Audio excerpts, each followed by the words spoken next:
Bismillahirrahmanirrahim. Syekhul Hadith Maulana Zakaria Al-Kandahlawi.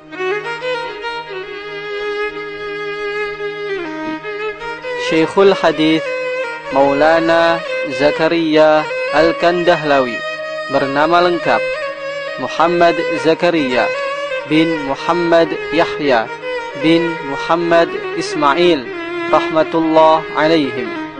Nasab beliau berakhir pada sahabat besar Sayyiduna Abu Bakar As-Siddiq radhiyallahu ta'ala anhu. Beliau dilahirkan di kampung Kandahlah, Provinsi Uttar Pradesh, India, pada tanggal 10 Ramadan 1315 Hijriah atau bertepatan dengan tanggal 12 Februari 1898 Masehi. Beliau dibesarkan dalam keluarga yang terkenal dengan kesolehan, kewaraan, dan ketakwaan. Beliau mulai menghafal Al-Quran dan belajar ilmu-ilmu dasar agama dari ayah beliau sendiri, Maulana Muhammad Yahya Al-Kandahlawi. Ayah beliau, yaitu Maulana Muhammad Yahya, sangat memperhatikan hafalannya, sehingga beliau senantiasa memerintahkan untuk mengulang hafalan Zakaria kecil sampai 100 kali bahkan lebih. Setiap hari Zakaria kecil pun tidak akan mendapatkan sarapan dari ibunya sebelum mengkhatamkan Al-Quran. Adapun dasar-dasar bahasa Urdu dan Persia, beliau pelajari dari paman beliau sendiri, yaitu Ad-Da'i Al-Kabir Maulana Muhammad Ilyas Al-Kandahlawi, seorang tokoh besar penggagas kerja dakwah yang berpusat di India. Beliau mulai mempelajari Sihah Sittah atau Kutubus Sittah pada usia 18 tahun di bawah asuhan ayahanda beliau, yaitu Maulana Muhammad Yahya. Lantas beliau berguru kepada seorang tokoh besar di India, Syekh Al-Muhaddith Maulana Khalil Ahmad As-Sarampuri rahmatullah alaih, seorang penyusun kitab Badlul Majhud Syarah Abu Dawud.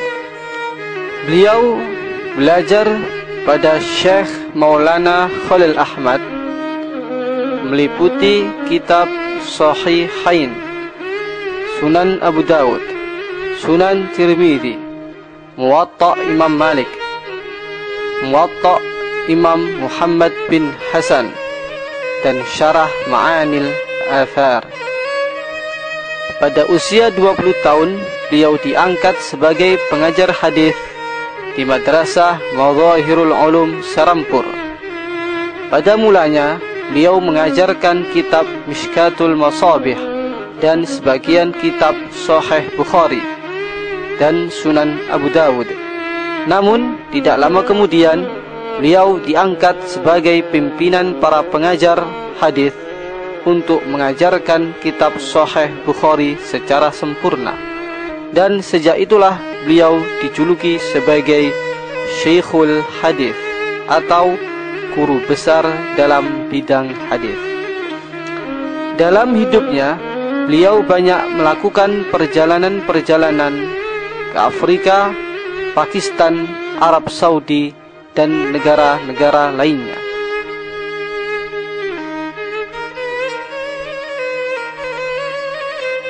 Pada akhirnya, beliau menjadi pengajar di Madrasah Ulum di Madinah Al-Munawwarah dan memperoleh kewarganegaraan Arab Saudi. Setelah beliau bertemu dengan Al-Muhaddith Maulana Khalil Ahmad As-Sarampuri, beliau pun diangkat sebagai katib atau sekretaris pribadi beliau dalam penulisan kitab Badlul Majhud Syarah Abu Dawud. Syekh Khalil Ahmad melatihnya untuk menukil dari berbagai kitab-kitab rujukan pada tahun 1344 Hijriah. Beliau senantiasa menyertai guru beliau, Maulana Khalil Ahmad, untuk berangkat haji.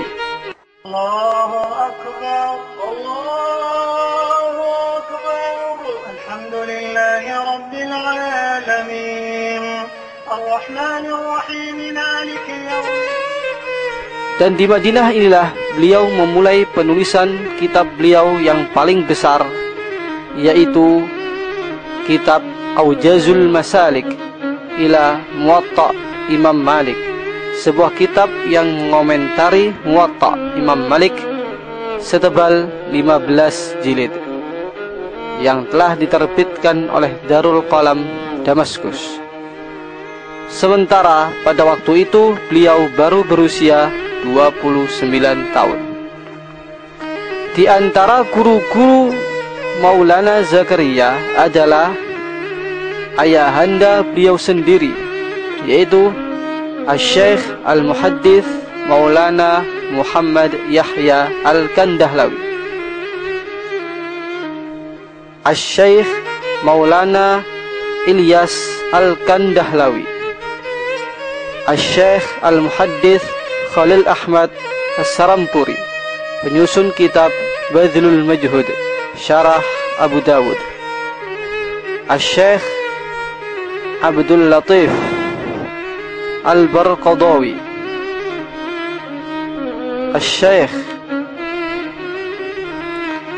Al-Allamah Dhafar Ahmad Al-Uthmani. Maulana Muhammad Zakaria, beliau memulai mengajar hadis pada tahun 1341 Hijriah sampai tahun 1388 Hijriah, atau selama kurang lebih 47 tahun. Oleh karena itu, tidaklah heran kalau beliau memiliki begitu banyak murid-murid dari segala penjuru dunia. Di antaranya Asy-Syaikh Muhammad Ayyub As-Sarampuri,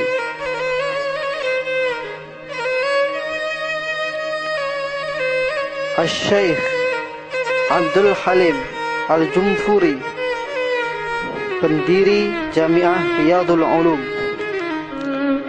Asy-Syaikh Al-Hafidh Muhammadullah Al-Banjala, pengganti Hakimul Ummah Asy-Syaikh Ashraf Ali Tanwi, Asy-Syaikh Al-Mufti Mahmudul Hasan Al-Gangawi, Syekhul Hadith di Jami'ah Al-Ulum Kampur, Asy-Syaikh Amir Ahmad Al-Kandahlawi, pimpinan pengajar di Jami'ah Madzahirul Ulum, Asy-Syaikh Abdus Sattar Al-A'zami, guru besar bidang hadis di Darul Ulum Nadwatul Ulama Lucknow, Asy-Syaikh Al-Muhaddits Abdul Jabbar Al-A'zami, Syekhul Hadith pada Jami'ah Al-Qasimiyah,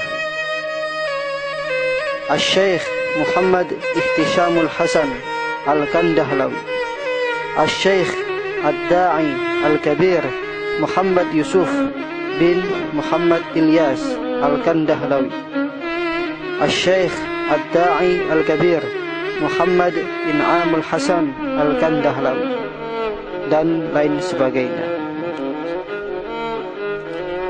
Beberapa tokoh besar dunia pun pernah tercatat mengambil ijazah hadis dari Syekh Maulana Zakaria. Di antaranya Fadilatul Syekh Ra'isul Muhaqqiqin Al-Allamah Abdul Fattah Abu Ghuddah, murid senior Al-Allamah Al-Kautsari. Fadilatul Syekh As-Sayyid Muhammad Alawi Al-Maliki. Fadilatul Syekh Siraj Ahmad Al-Barmawi. Fadilatul Syekh Al-Qadhi Muhammad Hafid bin Musa Al-Kurdi, Fadilatul Syekh Mustafa Ibnul Hasani As-Sibai, pengajar Fakultas Syariah Universitas Damaskus. Fadilatul Syekh Zubair Hasan Ibnu Maulana In'amul Hasan Al-Kandahlawi, dan lain-lainnya.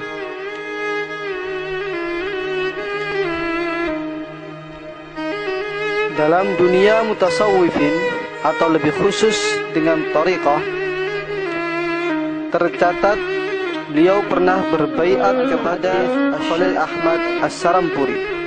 Bahkan Syekh Maulana Zakaria Al-Kandahlawi, beliau telah diberi rekomendasi oleh gurunya untuk memberikan baiat.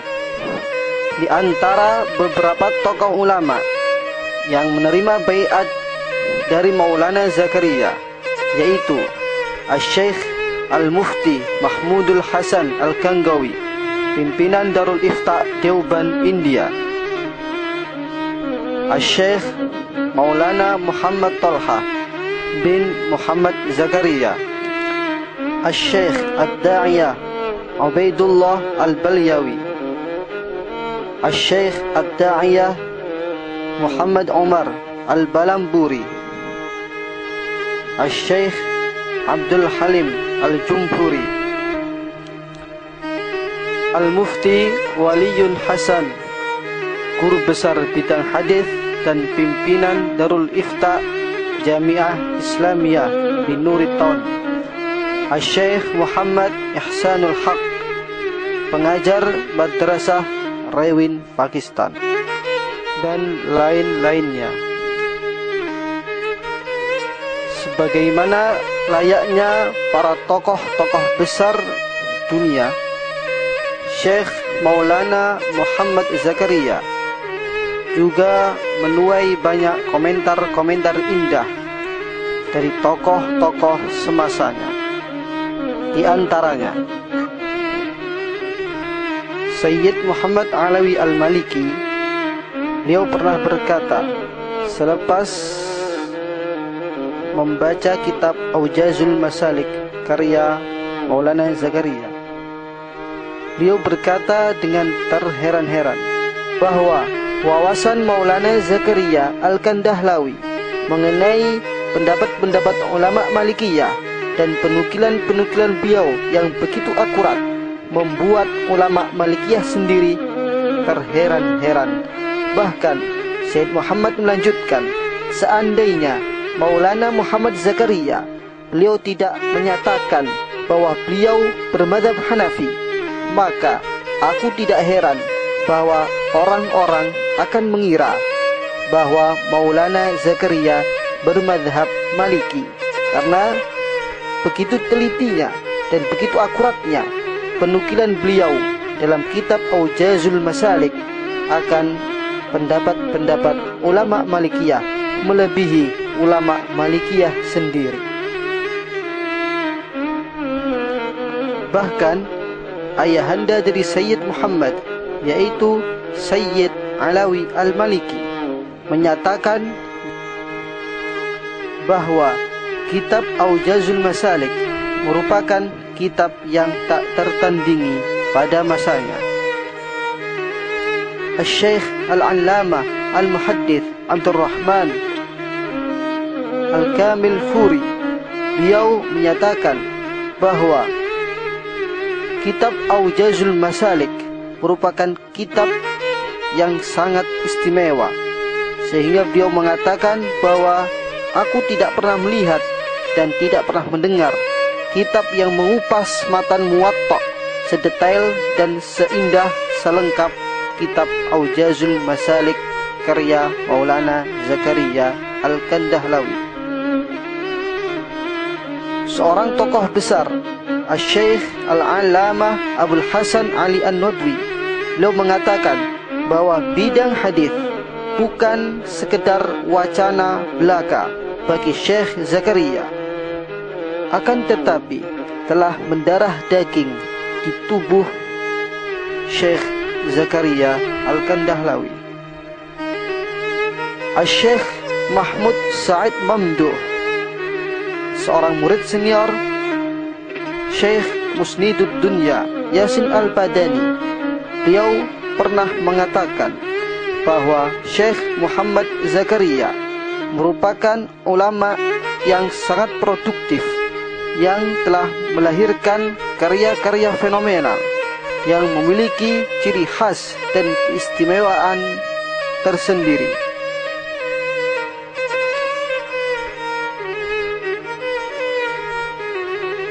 Syekh Maulana Muhammad Zakaria Al-Kandahlawi wafat pada tanggal 1 Sya'ban 1402 Hijriah atau bertepatan dengan 29 Mei 1982 Masehi di kota Madinah Al-Munawwarah. Jasad beliau yang mulia dimakamkan berdampingan dengan guru beliau tercinta, yaitu Syekh Al-Muhaddits Khalil Ahmad As-Sarampuri. Semoga kita dapat limpahan barakah dari beliau. Amin ya rabbal alamin. Assalamualaikum warahmatullahi wabarakatuh.